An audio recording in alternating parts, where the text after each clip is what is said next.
A propriedade privada é sagrada. Uma ideia simples, mas que deve guiar todo o nosso entendimento de realidades políticas e sociais. Essa é a teoria do professor Walter Williams, economista da Universidade George Mason, na Virgínia.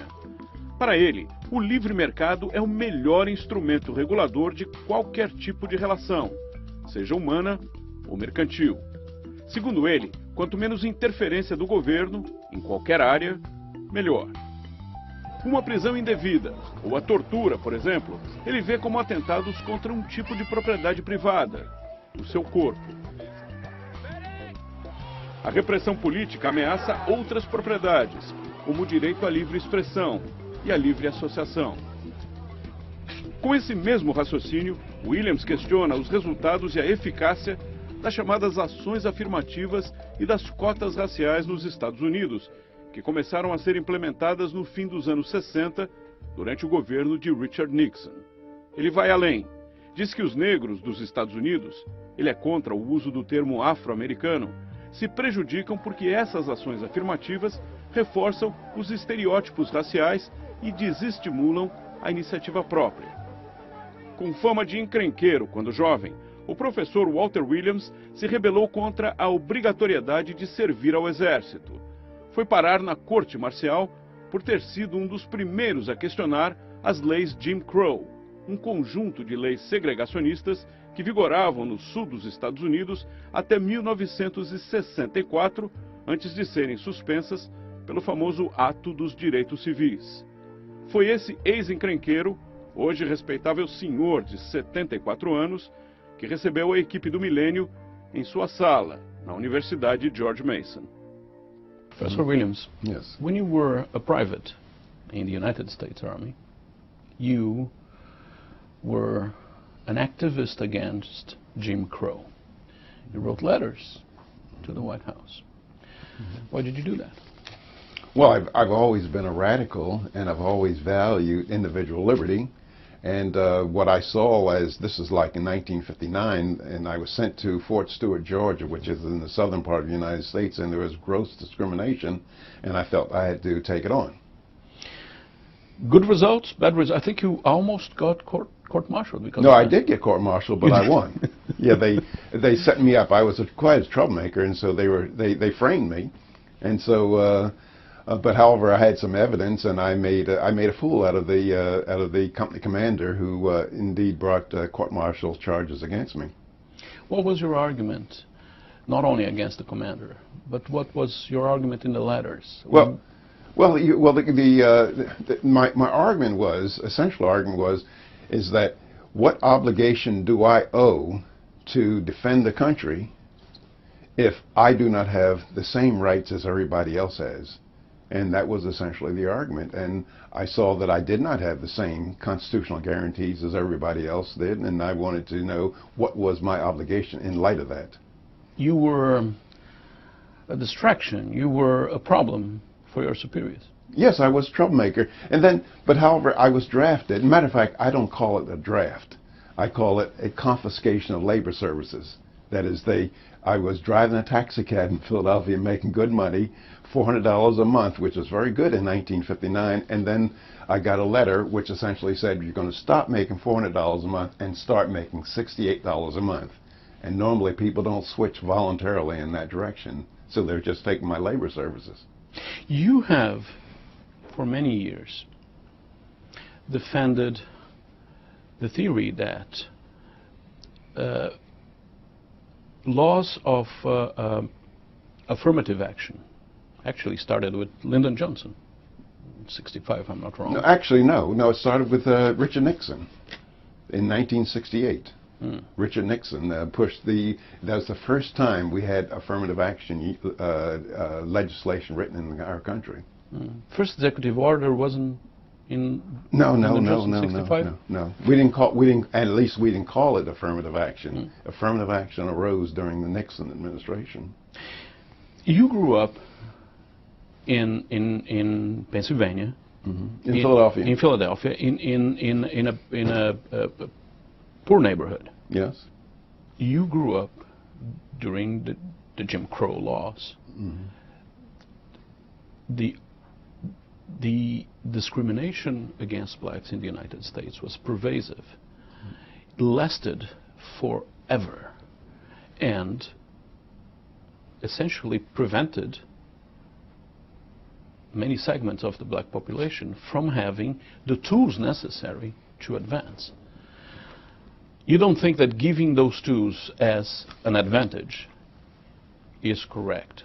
No, I don't. No, I don't. And matter of fact, I think that one thing that people need to realize is that if you look at black Americans today, that is, if you just thought of black Americans as a separate nation, we would be, if you looked at what we produce each year, our income, we would be the 14th or 15th richest nation that faces Earth. Some black Americans are some of the richest people in the world. Some are the most famous people in the world. And it was a black American who was the commander-in-chief of the mightiest army in the world, namely Colin Powell.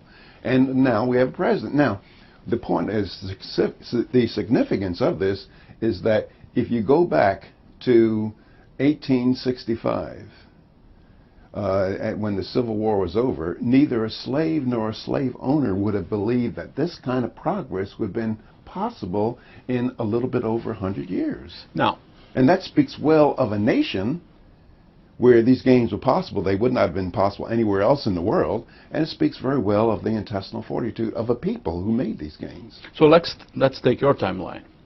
Nixon, the beginning of affirmative action. The progress made by blacks from the end of the Civil War until the Nixon administration in the 70s, and the progress made from the Nixon administration to today. Was the progress better, bigger, before affirmative action? Well, there's a colleague of mine, Finus Welch, and he's done extensive work researching here, and he points that the progress that black Americans made from 1940 to 1960 was greater than the progress that blacks made between 1960 and 1980. What was necessary was to get rid of the most abusive discriminatory laws. It was not discrimination. For example, blacks, at one time, blacks were not in basketball at all, professional basketball. Today, blacks are 80% of the players. They were not in football. Today, they're 60% of the players. And it was not affirmative action. Now, it was just being very, very good. Now, see this from the point of view of the argument. We're talking about physics ability that define a genetic progression. Well, genetic progression, it's a different progression than economic opportunity progression, intellectual progression. So when you talk about the fact that without affirmative action, blacks have done very well in some fields like basketball, isn't that a little different from doing well in a field? If you look at the question, you say, look, you add up the amount of earnings that black Americans earn each year, and it's very significant. We'll be the 14th or 15th richest nation in the world if you just thought of us as a nation. That is a tremendous gain, and I doubt whether you can attribute it to affirmative action. You would eliminate it today, quotas and all? Yes, I would, because I think that there's, well, number one, I think that quotas themselves are unfair. But number two, they don't act in the favor of the people who are so-called beneficiaries of quotas. That is, for example, many colleges have quotas, and so what they do, like Harvard and Yale and MIT, they recruit black people to their school, black students, and these are high-powered schools, and many times the black students flunk out because they cannot compete. And if they came to some other school that was not as high-powered, they would get through. And so a lot of times affirmative action works against the people who are said to be beneficiaries of it. If I don't have a school when I'm a kid, if I don't have a high school later on, or a college to go to, how could I compete? Isn't that fair that I have some... I mean, well, if you look at just, I'm not telling everybody look at my life, but if you look at my life, I grew up. I was born in the middle of the Depression, the Great Depression of the country, gross discrimination, and the way that I was able to compete with my colleagues is that, let's say when I went to UCLA, I got my doctorate at UCLA, and UCLA was ranked number 10 in terms of quality of schools in the country. What it meant is that because my education wasn't as good as the other guys there, it meant that I had to work harder. That is, I had to study longer. But I didn't get any special favors. I just studied, like maybe a guy who had a rich family, who went to middle class schools, maybe he got his assignment done in an hour. And maybe it took me 5 hours to do the same assignment. But the bottom line was, it was done. In Brazil, black origins are a majority in the population. They don't get any breaks. Do you think that this is the way it's supposed to be? Well, I think that instead of breaks, I say that what people need is opportunities. That is, for example, there are many laws and regulations, and I don't know all of them in Brazil, but there are many laws and regulations that cut off the bottom rungs of the economic ladder. Just for one example, in New York City, in order to get a license to own and operate one taxi, in May 2007, such a license sold for $600,000. Yeah. And so you say, what is the effect of a law that creates such a license? It cuts off the bottom rungs of the economic ladder. It stops anyone who does not have that kind of money or bank finance of getting into the cab business.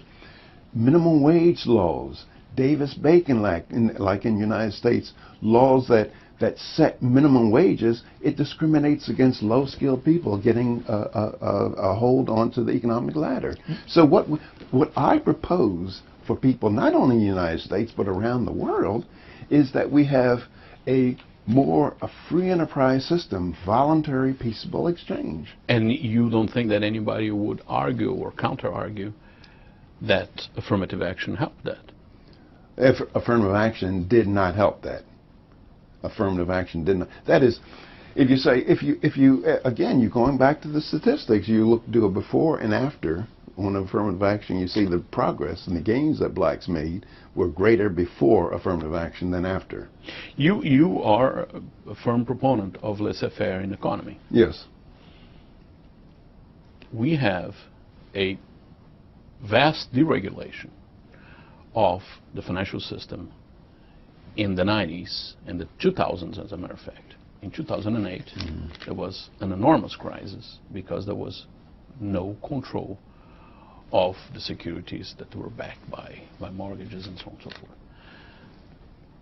If I might interrupt you, that was caused by government, by Fannie Mae and Freddie Mac and all these agencies, and government regulations in our countries that force banks to make loans to people that they otherwise would not have made loans to. It was the so-called Community Reinvestment Act to enable more poor people to be homeowners.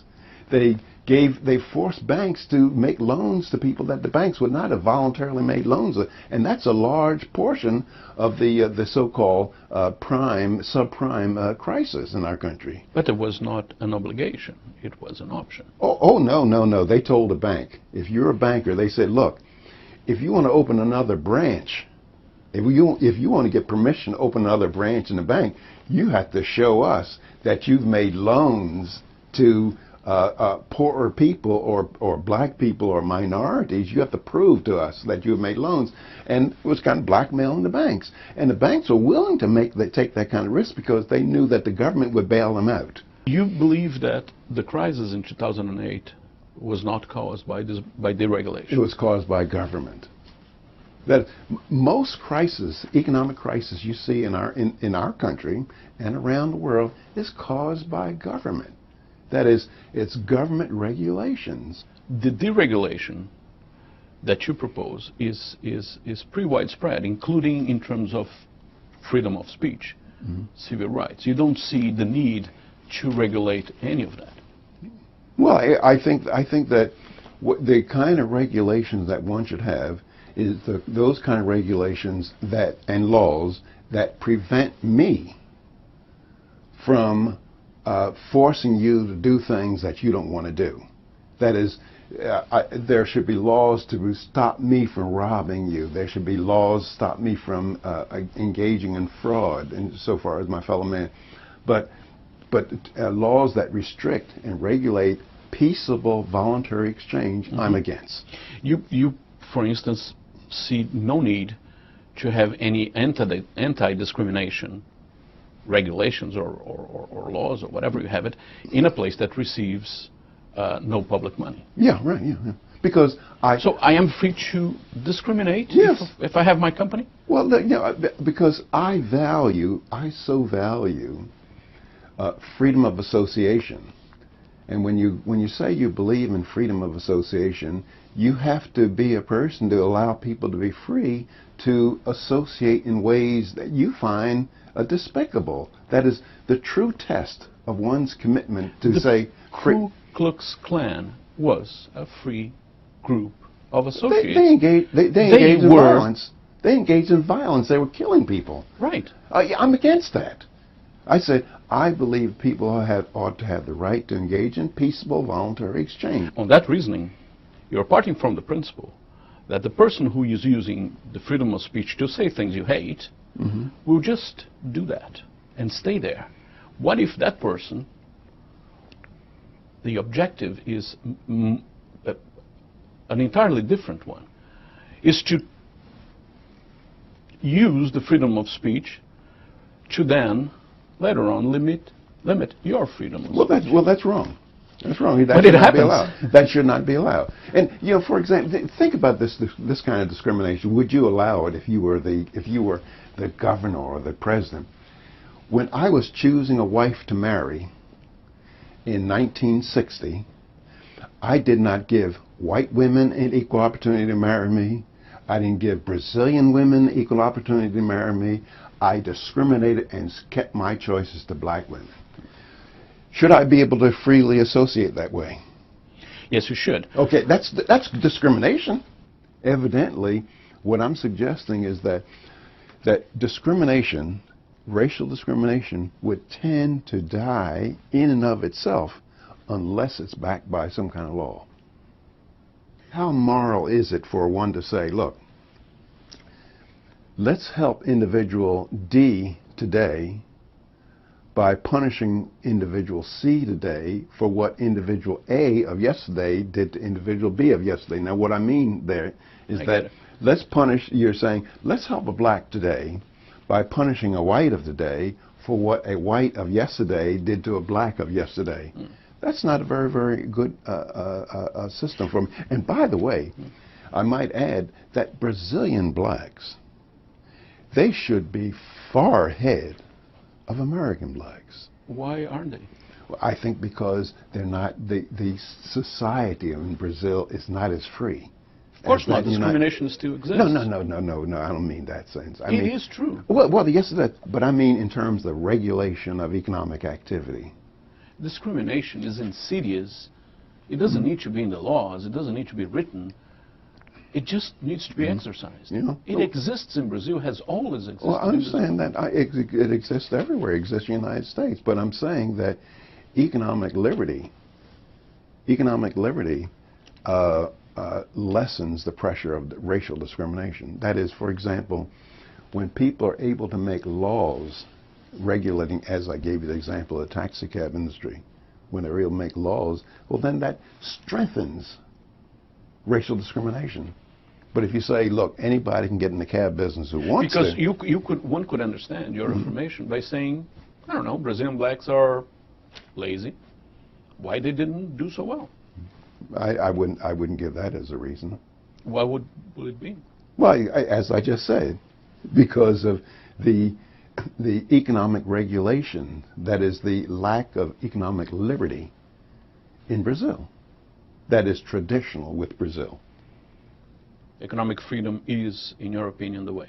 Yes, yes. And if you look around the world, and you say, if you were to rank people, you go to the International Amnesty, and rank countries according to economic and human rights protections, if you rank countries according to per capita income, you would find the greatest wealth at those countries that have the greatest free market system, and the poorest at the socialist or the communist end of the economic spectrum. And you say, well, how come Chile is richer than most other countries in South America?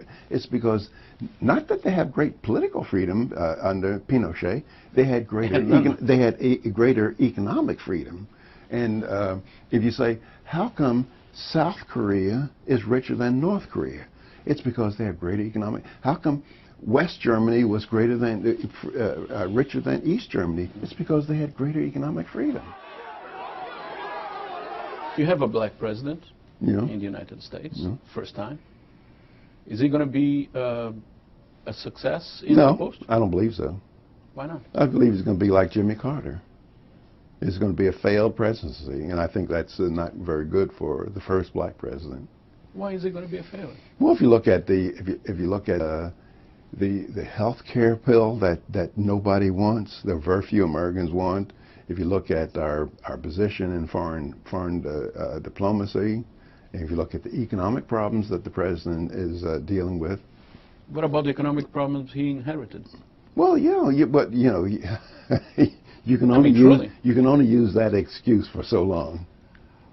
You mean to say that if you give me a house that's half destroyed, after 6 months I cannot argue that the house is half destroyed? That's just like people all around the world blaming colonialism for their problems. People in third world countries saying, oh, it's colonialism. They're just looking for excuses. If you look back during the Roosevelt administration, the New Deal made the Great Depression far worse than it would have been. The second term of FDR's presidency, this was the richest country in the world coming from the biggest depression. So it might have made matters far worse, and then this country in 1942 was already the richest country in the world. It was the same president that you say made matters much worse. Well, yes, he did. He heightened most economists who study the 1930s. They say, well, without the New Deal, and also Herbert Hoover's last year, the Depression would have lasted 3 years. It would have been a very, very sharp downturn, but he turned it into an affair that did not end until 1945 or 1946. Isn't this a little bit of armchair coaching? No, it isn't. Look, if you look at our country from 1787, its inception, until today, until 1930 rather, nobody thought that the federal government ought to be involved in the economic affairs of the country. And it was not until 1930s when the federal government got involved and made the situation worse. If I remember correctly, in 1929 there was a big debacle in Wall Street in the country, and the country all of a sudden found itself. That's just plain not true. The stock market crash in 1929 had nothing to do with depression. Nothing. What caused it? And it was the acts by the Federal Reserve Bank. After the crash? No. It was in the late 30s. Late 20s, early 30s. If you look in 1987, we had a massive stock market crash in our country. It was a big one. It was no depression. Stock markets and depression, they don't go together. I believe the greatest input to the welfare of mankind is personal liberty. What made you a PhD, an economist, and not the taxi driver that you started with as? Well, it's not all me. That is, anyone who has gone the distance I've gone, he has not done it all by himself. That is, there are many people along the way who were able to give me a helping hand. I married a very good woman who was very, very supportive of me. And then, as my stepfather used to tell me, if you want to get somewhere, you have to come early and stay late. And I was just willing to make the sacrifices of time and effort to be able to get the job done. Your criticism of blacks in America today, what is it? Well, I don't have. It's not so much criticism of blacks as the system. That is where people who will say, look, we need special favors. I think that special favors are an insult. That is to tell somebody, look, you can't make it on your own. You need the government to help you. I think that is insulting to a person. And you know, in your own country, when I was visiting Porto Alegre a couple times giving speeches. When was that? This is like in the 90s. Mm-hmm. And sometimes I would just kind of walk around to the various stores and window shopping and going, and I found that most of high-tech materials, goods in Brazil were more expensive than the United States. That is, to get computers or to get printing material, they're far more expensive. And I said, how? Well, it was because of the government making regulations. And during my speech, my first speech down in Porto Alegre, I said, I am very sure that there are people meeting in Brasilia every day to write rules to make Brazilians much poorer than they otherwise would be. So we're lagging behind. Yeah, no. The reason why is that Brazil was able to end slavery without a very costly war like we had in the United States. We had a war that cost 500,000, 600,000 people, right. The most costly war that we've had in our country.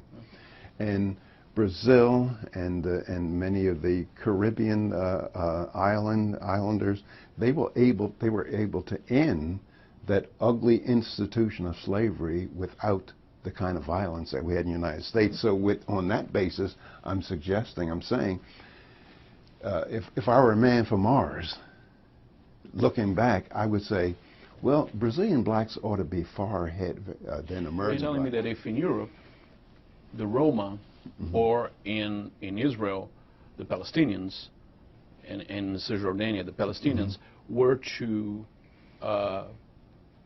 be free of the constraints, the legal constraints that they have. Economic regulations, yes. You think economic regulations will lift them up? Yes, I think they'd be richer. If you look around the world for riches, you find that richer people are in areas where there's freer economics. That is, where there's less. You go to the index of economic freedom, and it's published by the Cato Institute and the Heritage Foundation, and you just look at, you say, well, where are people richer? It's in those countries where you find a greater measure of economic freedom. And how does China all of a sudden become so much richer now? It's because they've given their citizens more economic freedom. If you compare, these citizens have a one-party system. Well, they cannot go strike for wages. Not political freedom. I'm talking about economic freedom. And the libertarian denomination or classification is strange to most Brazilians, and right or left is more recognizable. Mm-hmm. How do you define yourself? Probably as a radical. To the right? No, just a radical. I mean, that I believe, see, my starting point for thinking about anything is that I own Walter Williams. I belong to me. You own you. And so once you start with the notion of self-ownership, then certain things are moral and certain things are immoral. That's the reason why murder is immoral is because it violates private property. Rape is immoral. It violates private property. Theft is immoral. It violates private property. And it boils down to this. Yes. And theft is immoral whether it's done individually or collectively by government. That is, whenever if I took your money and gave it to some poor person, I'd be guilty of theft. Right. When the government does the same thing and gives it to a poor person, they're guilty of theft. It's just two kinds of theft. One is illegal and one is legal. Bill Cosby, the famous Bill Cosby, grew up around there as well. Yeah, across the street from me. Friend of yours. Yeah. Bill Cosby for many years has defended the position that blacks should not be the object of a differentiation in treatment. Mm-hmm. Essentially, they should fend for themselves. Yeah. You defend the same position. Well, I think that using the government to create gains for some people at the expense of other people, I think is morally wrong. It's morally offensive. That is, discrimination by way of government, I think, is just wrong. Your friend Bill Cosby has strong criticism of blacks in America. Yeah. I mean, well, there are many black folks that depend on government too much. They depend on somebody else helping them, and I think that's not a part of black history in our country. If you look at the high rates of illegitimacy among blacks and the high crime rates today, that's all new. That is not a part of black history in our country. And so that's what Bill Cosby and also I would criticize as well. Daniel Patrick Moynihan, as a senator, once told John Kennedy, a welfare state will destroy black families in America. Mm-hmm. Was he right? Yes, he is absolutely right. That is, if you look at the black family structure from slavery until maybe 1940s, 1950s, 80-some% of black kids lived in two-parent families, a mother and a father. Today, it's less than 35%. Illegitimacy among blacks was in the 30s and 40s, like 10 or 15%. Today, it is 70 or 80%. And I believe it's the welfare state. That is what people have done. We've subsidized slovenly behavior. And when you subsidize something, you get more of it. And then also, there's less social sanctions taken against a person who engages in promiscuous sexual activity. You are against a minimum wage anywhere? Yes, I am. And I wrote about that. I wrote a book called South Africa's War Against Capitalism. The major supporters of minimum wage laws in South Africa, they call them rate for the job laws in South Africa, are racist white unions that would never allow a black to be a member of their union.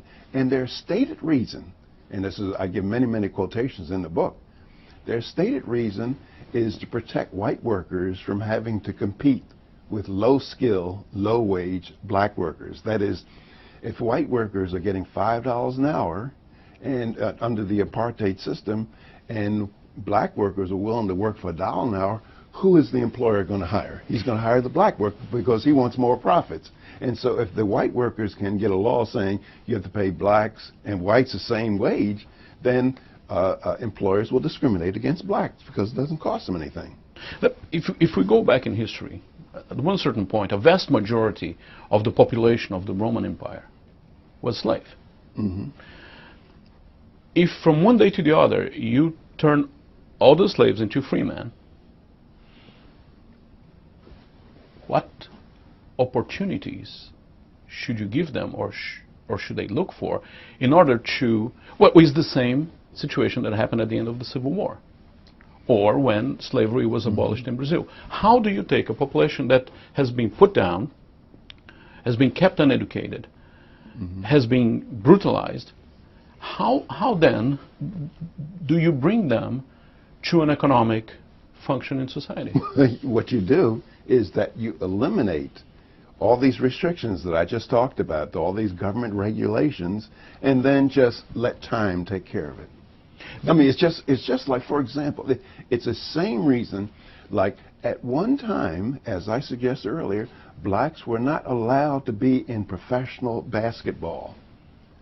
And so, do you think they're 80% today? It was not because of affirmative action. It says, look, we're going to have an open season, we're going to have an open system, and everybody competes. But if you are...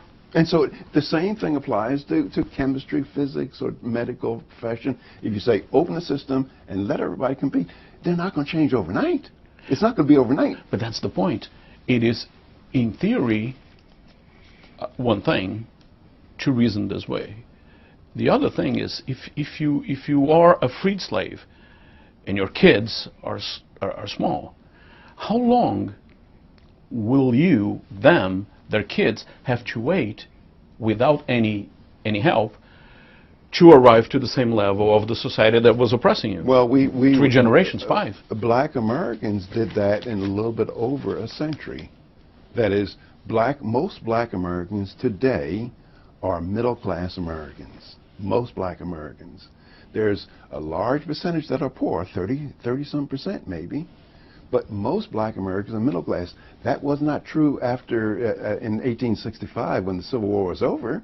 And so what I'm suggesting is that in a free society, what you have to worry about is create a free society, an open society. Get rid of a lot of the regulations that deny a person a chance to get into business for himself. Get rid of the ideas in some places in South America. You know, it takes 500 days to go through the licensing procedure to be able to open a bakery or small shops and things like this, to establish private property rights. And those are the kind of things that establish liberty. And if you ask the question, how come it is in the United States that black people are the most prosperous in the world, it has to be associated with the liberty and rule of law that we have in the United States. Let's see, in 1933, Hitler swore to the Weimar Republic that he would obey all the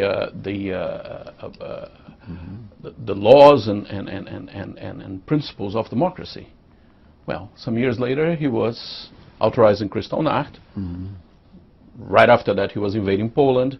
So how can you trust that those that you have the freedom to do whatever they want or to say whatever they want are not doing this to destroy exactly what that freedom permitted? I'm not saying it. I'm against people murdering their fellow man. But however, if I'm for, let's go back a little bit. Tell me something. Or think about this. The audience ought to think about this.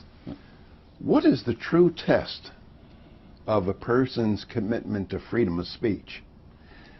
Does it come when he permits people to be free to say those things with which he agrees? Or does the true test come when he permits people to be free to say those things that he finds offensive? Evidently the second. It's the second. The same thing is with the freedom of association. Correct. The true test of one's commitment to freedom of association doesn't come when you allow people to be free to associate in ways you think is all right. It comes when you allow people to be free to associate in ways that you find despicable. Racial discrimination. At the same time, what guarantees do you have that if today you say, let's have the Klan do what he wants? That's a different question. And let's believe them if they say to us that they will do whatever they say and so on and so forth, but they will never attack any other group and so on and so forth. And tomorrow they do. Well, then the problem is not freedom of association. The problem is violence. That's the problem. And so you want to stop one person's violence against another person, but at the same time you want people to be able to freely associate with. That is, if I'm a member, does anybody think that the NAACP, which is the National Association of Advancement of Colored People, do you think they should be forced to allow the Ku Klux Klan to be members? Or should they be able to say, look, if you don't believe in black advancement, you cannot be in our organization? They're not freely associating. Or if I'm in a group of golfers, and I don't want you in my golf club, it's a private golf club, why shouldn't I? Because I'm white. Yeah. Well, because of any reason, because you're short. And I say, well, look, I don't like short people. I think tall people. Just tall people here. Yeah, right, just tall people. You may not be a betting man, but if you were to bet on a free market where instead of stocks you would have college professors, would you bet in the success of the college professor that is more controversial? I wouldn't bet on a college professor at all.